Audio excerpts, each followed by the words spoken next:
इस प्रोग्राम को पेश करने में ताउन किया है अल आज़म टूर्स एंड ट्रैवल्स।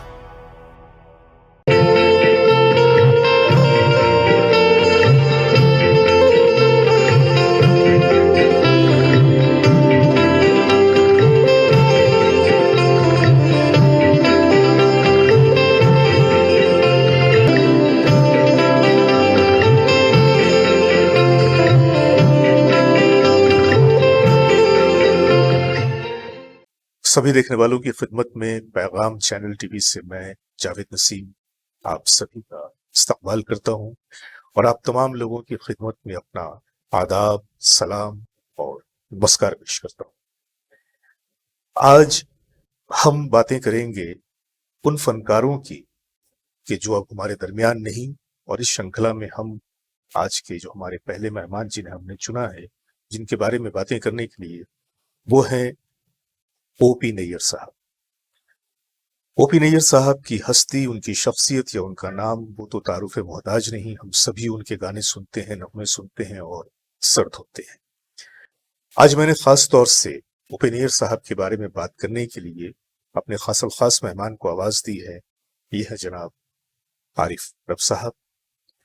इनका ताल्लुक फिल्म इंडस्ट्री से बहुत ही गहरा रहा, काफी तवील रहा, क्योंकि बजाते खुद ये सिंगर भी हैं, राइटर भी हैं, म्यूजिक कंपोजर भी हैं और एक चीज कुछ और भी है। बहरहाल उनकी शख्सियत में जो जवाहर छुपे हुए हैं, मुमकिन है कि शायद मुझसे कुछ छूट गया हो, तो उन तमाम बातों पे रोशनी न सिर्फ ये कि बजाते खुद आरिफ रफ साहब डालेंगे, बल्कि आज हम इनसे ही बातें करेंगे ओपी नैयर जी के बारे में।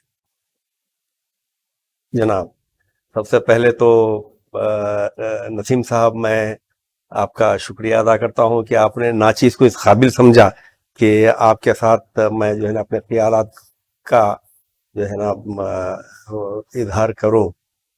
जहां तक ओपी नैयर साहब की बात आपने कही, तो ओपी नैयर साहब का नाम सुनते ही आदमी जी कई साल पीछे चला जाता है।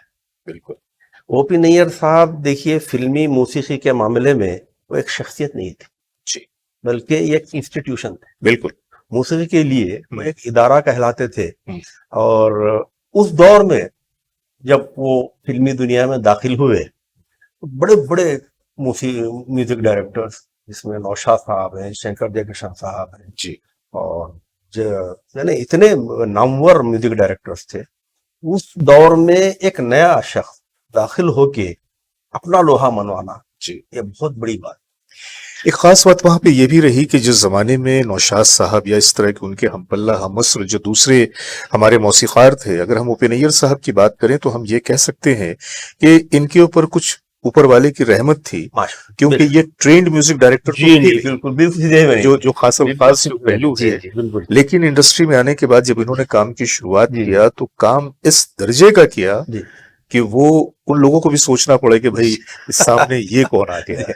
नहीं, आपने जैसे ट्रेंड म्यूजिक डायरेक्टर के बारे में बात कही ना, तो ये एक फिल्म आई थी, फिर वही दिल आया जी, तो उसमें एक क्लासिकल गीत था जो आशा पारिक के लिए खास तौर से जना उनके डांस को उजागर करने के लिए बनाया गया था वो स्टेज पे। तो उसके बोल थे कि देखो बिजली डोले बिन बादल के, देखो बिजली डोले। हाँ, ये तो बिल्कुल क्लासिकल बेस है। तो ये जब यानी ओपी नैयर साहब कंपोज किए, हाँ, और जब ये इसका ऑडियो रिलीज हुआ जी, तो सारे लोग एक सजदर रह गए जी कि बोले ओपी नैयर जो जिसकी धुन सुनते ही लोगों के पैर जो है ना थिरकने लग जाते हैं, वो ये इतना क्लासिकल संगीत ऐसे कैसे यानी धुन बनाई। तो दिल्ली में एक उस्ताद हुआ करते थे, गालिबन उस्ताद मुनीर खां या कुछ ऐसा नाम, मुझे अच्छे अमीर खां या मुनीर खां कुछ ऐसा नाम है, मुझे याद नहीं। वो ओपी नैयर को जो है कॉन्टैक्ट किया। अच्छा, कॉन्टैक्ट करके बोले कि भाई हम तो आपको फिल्म का म्यूजिक डायरेक्टर समझते, तो आप तो हमारी बिरादरी के आदमी निकले। अच्छा, तो इतनी क्लासिकल मशाफ़ी उसमें। हाँ, आपने कहाँ से सीखी? हाँ, आपने छुट्टे ही कहा कि उस्ताद मैं बेहद माफी चाहता हूँ, मुझे 100 और पाते वक्फियत नहीं। हाँ, तो बोले फिर इतनी धुन ये खुदा की दिल, जैसा आपने बस वही बात खुदा है कि की ये जो देन वाली बात बिल्कुल कही ना, तो ओपन एयर का एक वाकई खुदादाद सलाहियतें थी मौसीकी के मामले में, और उन सलाहियतों का उन्होंने भरपूर इस्तेमाल भी किया। जी। तो यकीन जानिए फिल्मी दुनिया में अगर ओपन एयर के बारे में कहा जाए कि मौसीकी का जादूगर था, बिल्कुल बिल्कुल गलत नहीं है उसका कि मौसीकी एक एक पैदा की। एक खास तौर से जो उनके संगीत में, उनके कंपोजिशन में जो बात महसूस की जाती थी कि उनके उस संगीत में, उनकी कंपोजिशन में एक तरह की एक मैग्नेटिक एक कैफियत रहती कशिश थी जो होती थी। लोगों को, सुनने वालों को अपनी तरफ खींचती जी थी। बिल्कुल, बेशक। और ये भी है कि जब उनके संगीत में, उनकी कंपोजिशन में, मेरा ख्याल है कि मेल वर्जन्स में रफ़ी साहब ने एक बहुत ही अहम रोल अदा किया, और जब से रफ़ी साहब का और उनका साथ हुआ, उसके बाद जो कंपोजिशंस उन्होंने बनाई वो तो सारी की सारी लाजवाब हो गई। इधर ये भी कहा जाता है कि उन्होंने कभी भी लता मंगेशकर जी को अपने साथ काम करने का देखिए मौका। उसकी वजह ये है कि ओपी नैयर साहब जो है ना एक बड़े जिद्दियात बाई नेचर। जी नहीं, जाहिर है कि चूंकि इंडस्ट्री में मैं रह चुका हूँ, बॉम्बे इंडस्ट्री में, तो जी। ये जरूरी नहीं है कि भाई उनसे ही बातचीत, हालांकि वो जब आखिरी दिनों में वो मुलाकात भी हुई है, ऐसी बात नहीं है। जी। भैकला में वो जो है ना अपना होम्योपैथी का क्लिनिक चलाते थे, तो मैं जिस ऑफिस में काम करता था, तो हमारा रीजनल ऑफिस भैकला में हुआ करता था। अच्छा। तो वहां पर खरीद में जो है ना आना जाना, तो बात भी जब करते थे ना, तो वो एक यानी किस्म की जो हम उसे हम उखड़पन से ज्यादा हम समझते हैं कि एक बहुत ही खुददार और अपनी शर्तों पे जीने वाला इंसान के, जिसने कभी भी जिंदगी में कभी भी किसी मामले से कंप्रोमाइज नहीं किया। क्योंकि मुझे जहां तक याद पड़ता है कि उनके बारे में जो बातें मशहूर हैं या मैंने पढ़ी है या सुनी है, उनमें एक बात यह भी है कि उनकी एक जिद होती थी कि मैं हीरो से भी ज्यादा पैसे लूंगा। बेशक, और उन्होंने ऐसा किया है और मनवाया है। उसके बाद ये था कि मेरा नाम जो है वो डायरेक्टर के कास्टिंग में, डायरेक्टर के बाद उनका नाम आना चाहिए, उसके बाद किसी और का आना चाहिए। तो ये वो शर्तें थी कि जिसको उस दौर में इस तरह से मनवा लेना ये इतना आसान तो नहीं, और लोग मानने पे मजबूर थे। वजह थी ना, क्योंकि और सबसे ज्यादा पैसे भी वही लेते थे उस जमाने में।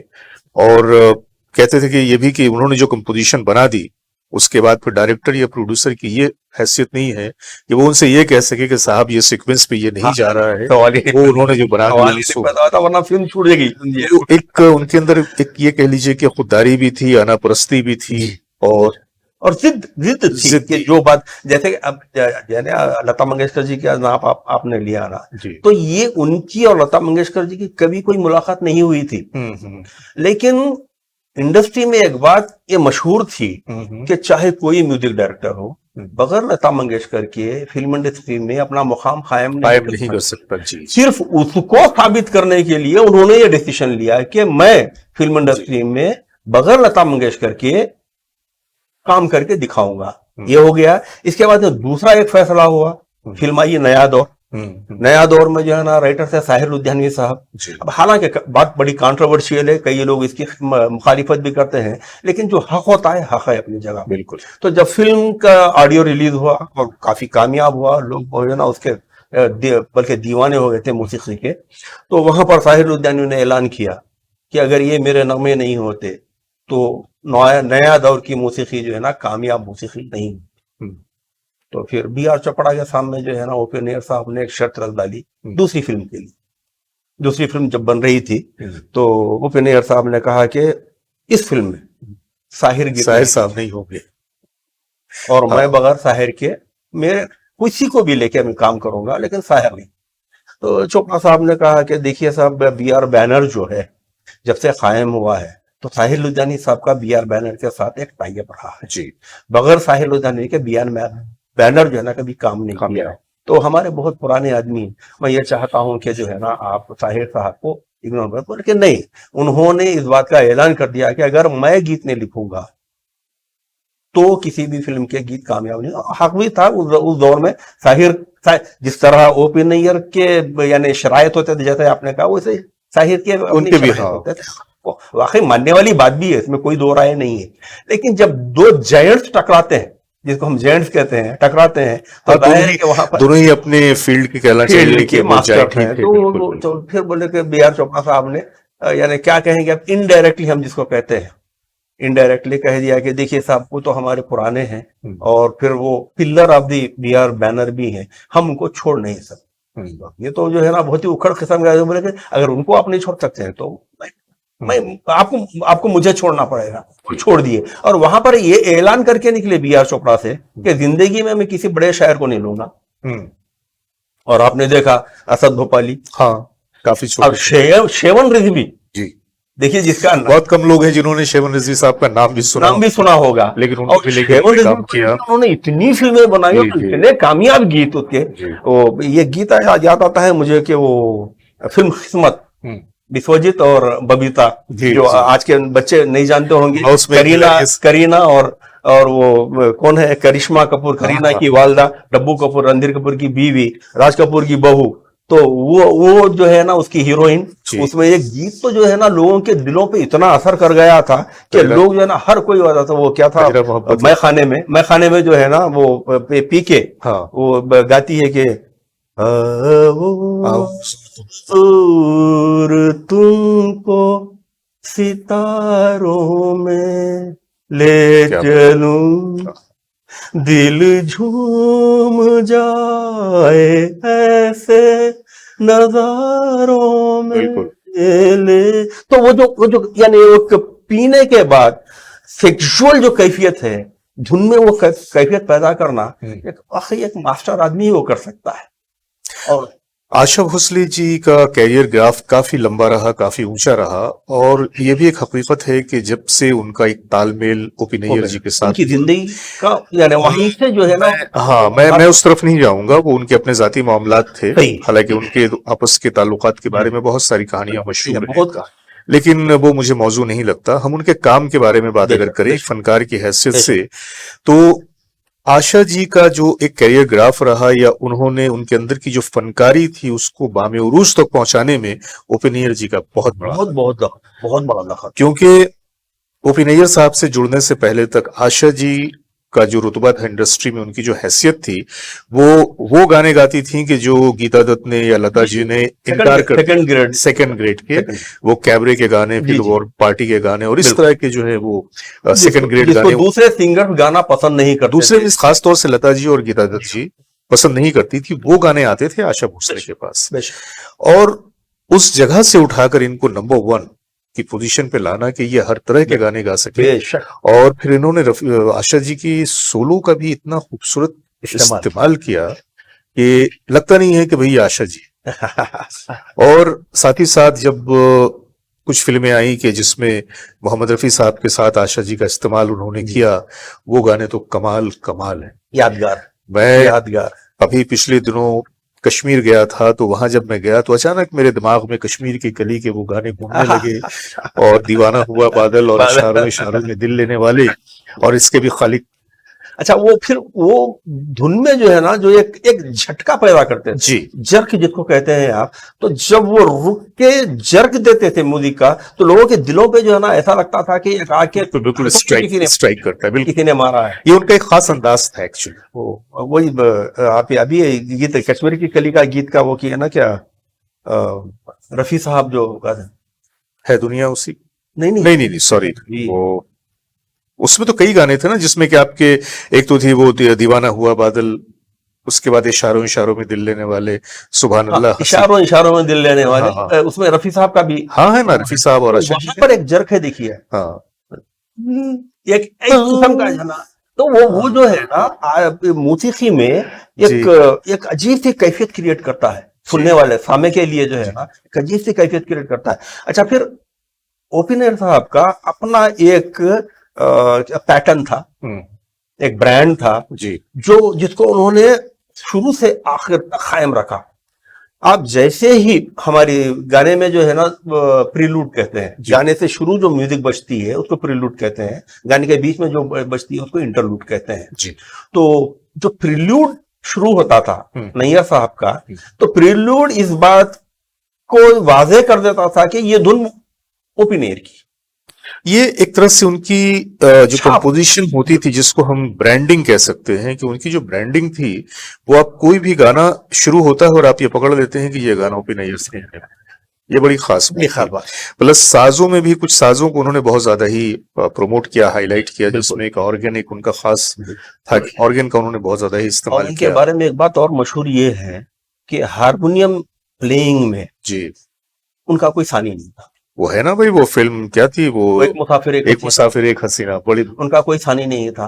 उसमें तो ये जी भी- भर के उन्होंने हारमोनियम का हाँ, तो इस्तेमाल किया लोगों था। ने ये भी कहा है जी कि जब वो हारमोनियम बजाते थे तो लोग, यानी लोगों का कहना है हाँ हाँ कि उनकी जब उंगलियां लोग देखते थे तो यूं समझते थे कि ये जो मकई की खीली होती है ना, जिसको हम पॉपकॉर्न कहते हैं, हाँ जब वो गर्म होके कैसे नाचती है हाँ, तो उनकी उंगलियां वैसे नाचती। बहुत ही ओपिनियन। तेज रफ्तारी में। अच्छा, ये एक ऐसा वाहिद म्यूजिक डायरेक्टर है जी जो हमेशा अपनी धुन पर अपना लोहा मनवाया है, ऑर्केस्ट्रा पर। बिल्कुल ये सबसे बड़ी बात है। बिल्कुल बिल्कुल। देखिए उनके यानी जितने भी उनके साथ लोग काम किए हैं, उनका कहना यह है कि बड़ी मुश्किल से उनकी जो रिकॉर्डिंग होती थी उसमें 15 से 16 या 20 मैक्सिमम जो है ना साजिंदे होते थे, जबकि दूसरे म्यूजिक डायरेक्टर के पास तो 90 का तो वायलिन सेट होता था, 90 वायलिनिस्ट बजाते थे। लेकिन ओपी नैयर के पास टोटल ऑर्केस्ट्रा जो होता था वो मैक्सिमम कहते हैं लोग 20, वरना 12 और 15 के बीच में ही जो है ना उनकी मौसीकी तैयार हो जाती थी। जी। तो उनका कहना यह था कि भाई मेरा ऑर्केस्ट्रा नहीं कहता, मेरी धुन कही, और वो अपनी धुन से जो है ना अपना लोहा। ये बड़ी खास बात थी वो। कहते हैं कि रफी साहब को तो वो बहुत ज्यादा ही पसंद करते थे और अपने गानों में हमेशा रफी साहब को ही वो चाहते थे, लेकिन कोई एक ऐसा वाकया हुआ था कि जब वो रफी साहब से भी नाराज हो गए थे। तो क्या है, जरा सेंसिटिव, बहुत ज्यादा सेंसिटिव आदमी थे, छोटी से छोटी बात का बात हो जो है ना, अच्छा मकसद मतलब वो नहीं होता था, लेकिन कभी कभी किसी चीज को जो है ना गलत फहमी का शिकार भी हो जाते थे। नहीं, इसके बारे में ये कहते हैं कि चूंकि उनके मिजाज में खुददारी और अना और गुस्सा तो था ही था, लेकिन अपने काम के मामले में बहुत ज्यादा ही वो डिसिप्लिन थे, बहुत हद से। और अगर डिसिप्लिन से हटके कोई बात होती थी तो फिर अचानक वो हत्थे से उखड़ जाते थे। और वाकया कुछ यूं था कि एक फिल्म की रिकॉर्डिंग, गाने की रिकॉर्डिंग हो रही थी और रफी साहब को आना था। जिस वक्त आना था तकरीबन 40 मिनट गुजर चुके थे और रफी साहब का पता नहीं था। उसके बाद रफी साहब की जब एंट्री हुई तो अचानक उनके चेहरे पे उन्होंने देखा, तो रफी साहब ने आते के साथ कहा कि माफ कीजिएगा, शंकर जयकिशन जी की गाने की एक रिकॉर्डिंग हो रही थी और कुछ उसमें रिकॉर्डिंग में देर हो गई, तो इस वजह से आइए शुरू करते हैं। तो इन्होंने कहा क्या शुरू करते हैं, कुछ शुरू नहीं करते हैं, रहने दीजिए, आपको तो किसी और की रिकॉर्डिंग में जाना था ना, वहां ज्यादा मसरूफ है, अहमियत वहां की थी, तो आप एक काम कीजिए, फिर आज का पैकअप करते हैं करके उन्होंने बिल्कुल पैकअप कर दिया, उस दिन की रिकॉर्डिंग को कैंसिल कर दिया। बहुत सही फरमाया। अब रफी साहब परेशान कि भाई अब वो मेरे इख्तियार में नहीं था, मैं माइक्रोफोन पे खड़ा था, रिकॉर्डिंग कर रहा था, तो ये जो हुआ ये तो इसमें मेरी कोई गलती नहीं है। करी गलती आपकी नहीं है, गलती हमारी है, ठीक है रहने दीजिए। कह के उसके बाद ये हुआ कि अचानक उन्होंने बहुत सारी रिकॉर्डिंग जो उसके बाद की थी रफी साहब के साथ इग्नोर कर दिया, बंद कर दी। महेंद्र कपूर को बहुत ऊपर उठा। हाँ, तो उसी दौर में तो फिर उन्होंने, रफी साहब ने कहा कि आखिर ऐसी क्या बात हो गई कि नहीं, जिस आदमी के अंदर जिम्मेदारी का एहसास नहीं है फिर मैं उनके साथ। नहीं, जिम्मेदारी से हटके भी उन्होंने कहा कि जिस आदमी के पास ओपिनियर से ज्यादा किसी और का मुकाम है, हाँ, तो वो आदमी ओपिनियर के लिए किस काम का। तो ये बहुत दिन तक चलता। फिर उसके बाद में फिर वो ईद का मौका था, तो ईद के मौके पे फिर जाके जो है वो रफी साहब ने सवैयां बनवाई थी और लेके फिर उन्होंने कहा कि भाई, तो इस तरह से फिर वो मामला। लेकिन इस मामले में एक चीज जो मैंने एनालाइज किया, ये वो दौर था कि जबकि गाने वैसे भी बहुत अब दम तोड़ने लगे थे, संगीत जो है उसका लेवल काफी गिरने लगा था, ओपी नैयर साहब के पास भी अब काम की अफराद जो थी वो कम होने लगी थी, कुछ उसमें उनकी अपनी जाती जिंदगी के भी कुछ मामला थे। फिर उसके बाद में तो बहुत ज्यादा ट्रेजिक रही है, बहुत ज्यादा ट्रेजिक रही है, बल्कि आखिरी दिनों में तो वो अपने खानदान जो है ना दूर हो गए थे, और यहाँ तक कि उन्होंने वसीयत कर दी थी कि मैं मेरा जब देहांत हो जाए तो मेरी चिता को मेरा बेटा अग्नि नहीं देगा। यहाँ तक जो है ना मामला, उसके पीछे खैर उसके पीछे बहुत सारे मामला, हाँ, एक्सट्रीम आदमी थे। लेकिन जहां तक अगर हम उनकी फनकारी की बात करें या गानों की बात करें तो भाई मैं समझता हूँ कि जब कभी हिंदुस्तानी फिल्म इंडस्ट्री के संगीत जगत में उसकी तारीख लिखी जाएगी तो मैं समझता हूं कि पहले सब में जिन लोगों का नाम लिखा जाएगा उसमें एक नाम ओपी नैयर साहब का जरूर होगा। तो आज के लिए बस इतना ही, खुदा हाफिज।